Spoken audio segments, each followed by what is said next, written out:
स्वास्थ्य मंत्री डॉक्टर इरफान अंसारी ने आज निजी क्लिनिक के उद्घाटन समारोह के दौरान धनबाद को मेडिकल हब बनाने की दिशा में कई बड़ी घोषणाएं की। उन्होंने कहा कि धनबाद में 500 बेड का एक अतिरिक्त अस्पताल जल्द ही तैयार किया जाएगा। यह कदम स्वास्थ्य सुविधाओं को और अधिक सुदृढ़ बनाने और लोगों को बेहतर इलाज मुहैया कराने के लिए उठाया जा रहा है। मंत्री डॉक्टर इरफान अंसारी ने बताया कि राज्य सरकार प्रथम चरण में 5 नए मेडिकल कॉलेजों का निर्माण करने जा रही है। इसके लिए पीपीपी मोड पर सरकार मेडिकल कॉलेज खोलने का अवसर प्रदान कर रही है। इच्छुक लोगों से अपील की गई कि वो आगे आए, क्योंकि सरकार उन्हें पूरा सेटअप तैयार करके देगी। वहीं मरीजों को अस्पताल पहुंचाने की व्यवस्था को कारगर बनाने के लिए राज्य में 300 नई एम्बुलेंस उतारी जाएगी। इसके अलावा पहाड़ी क्षेत्रों में रहने वाले मरीजों के लिए 300 बाइक एम्बुलेंस की भी योजना बनाई गई है। यह कदम दूरस्थ इलाकों में रहने वाले लोगों के लिए राहत भरा साबित हो। वहीं स्वास्थ्य मंत्री ने यह भी घोषणा की कि राज्य सरकार जल्द ही IVF सेंटर को आयुष्मान भारत योजना से जोड़ेगी। इससे आर्थिक रूप से कमजोर निसंतान दंपतियों को मुफ्त या फिर रियायती दाम पर इलाज का लाभ मिलेगा। यह योजना उन परिवारों के लिए वरदान साबित होगी जो अब तक इलाज के लिए आर्थिक परेशानी का सामना करना पड़ रहा है। स्वास्थ्य विभाग की बैठक बुलाकर मैं चाहूँगा कि ऐसी संस्थाएं जो समाज में काम कर रहे हैं इसको आयुष्मान से हम टैग करें, ताकि वैसे गरीब परिवार जो जिनके पास औलाद नहीं है और अब तो ये इलाज कर सकते हैं, हम लोग हाईटेक हो रहा है हमारा मेडिकल, तो हम इसको सरकार से टैग करेंगे। और एक उम्मीद की किरण है हमारे सरकार के लिए और हमारे लिए भी। वैसे जो बहनें जिनका औलाद नहीं होता है, वैसे कपल जिनका औलाद नहीं होता है, तो उसके एक प्रयास है बेहतर हम दें उनको। तो इसको लेकर हम काम कर रहे हैं।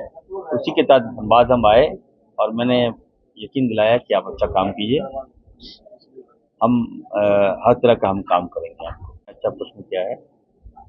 धनबाद कोयला नगरी के रूप में जाना जाता है, माला है, मेरा फोकस धनबाद है। धनबाद जो है मेडिकल हब बने, इसको लेकर हम काम कर रहे हैं। इसके तहत ही मैंने एक अतिरिक्त मेडिकल कॉलेज दिया, क्योंकि संथाल परगना का सारा लोड यही है। नॉट ओनली संथाल परगना, बल्कि रांची से भी लोग यहाँ आ रहे हैं इलाज कराने। इतना ज़्यादा यहाँ हॉस्पिटल है, अच्छे अच्छे डॉक्टर्स यहाँ पर हैं, तो एक मेडिकल कॉलेज दे रहे हैं। और सब कुछ जो मेडिकल कॉलेज खोलना चाहता है वो आगे आए। मैं उनको ऐसा नहीं कि जमीन मुहैया नहीं हो रहा है, पानी नहीं दे रहे हैं, बिजली नहीं दे रहे हैं, विरोध हो रहा है, सब कुछ लेस करके मैं एकदम सेटअप करके मैं दूंगा, बिल्डिंग दूंगा और चलाइए आप एज ए पीपीपी मोड में चलाइए, ताकि स्वास्थ्य में हमारे देखिए इलाज चले जाइए। शहर के लोगों के बारे में नहीं बात करना चाहता। मैं गांव में जाता हूं, देखता हूं इलाज के अभाव में लोग दम तोड़ देता है, पैसे के अभाव में लोग दम तोड़ देता है, जानकारी के अभाव में हमारे लोग मारे जा रहे हैं। तो 5 मेडिकल कॉलेज प्रथम फेज में हमने लिया है। सेकेंड फेज में और हम मेडिकल कॉलेज हम खोलेंगे। जितने डॉक्टर्स को मैं कहूँगा कि आप लोग अगर यहाँ से एजुकेशन लेते हैं तो सेवा 5 साल तक कंपल्सरी मैं कर रहा हूँ।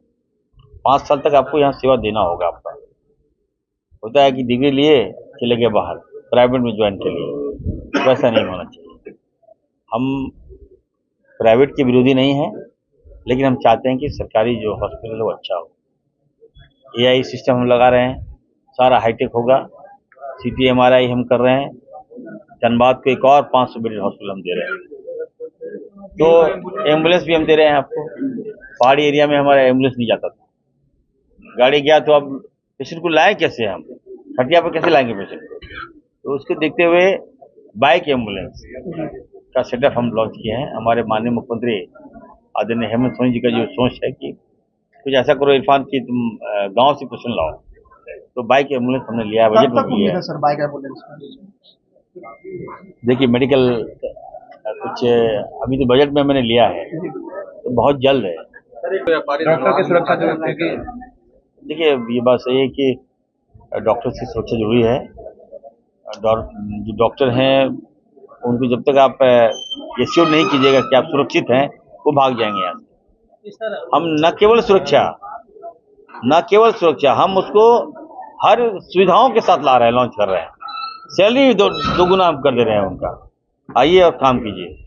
लेकिन कोई मिसबिहेव करेगा, डॉक्टर के साथ बदसलूकी करेगा, उसको हम नहीं छोड़ेंगे। धनबाद से M सिंह के साथ संजना सिंह, कोयलांचल लाइव डेस्क।